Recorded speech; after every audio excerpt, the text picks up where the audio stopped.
শেরপুর সদরে অবৈধভাবে মজুত রাখা trading corporation of Bangladesh TCB এর ৩০ কেজি ওজনের ২৪৮ বস্তা চাল জব্দ করেছে পুলিশ। মঙ্গলবার বিকেলে জাতীয় নিরাপত্তা গোয়েন্দা সংস্থা এনএসআই এর সরবরাহকৃত তথ্যের ভিত্তিতে সদরের শেখহাটি বাজারের একটি দোকান থেকে এসব চাল উদ্ধার করা হয়। এ সময় টিসিবির ডিলার নজরুল ইসলামকে আটক করা হয়।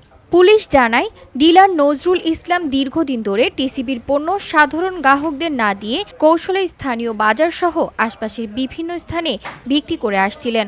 আজ গ্রাহকদের জন্য বরাদ্দকৃত এসব চাল স্থানীয় জান্নাত এন্টারপ্রাইজ নামের একটি দোকানে অবৈধভাবে মজুত করছিলেন তিনি। এনএসআই থেকে পাওয়া গোপন তথ্যের ভিত্তিতে উপজেলা প্রশাসন ও পুলিশ যৌথভাবে অভিযান পরিচালনা করে। অভিযানে ৩০ কেজি করে মোট ২৪৮ বস্তায় ৭,৪৪০ কেজি অর্থাৎ প্রায় ৭.৫ টন টিসিবির চাল জব্দ করা হয়। একই সঙ্গে আটক করা হয় ডিলার নজরুল ইসলামকে।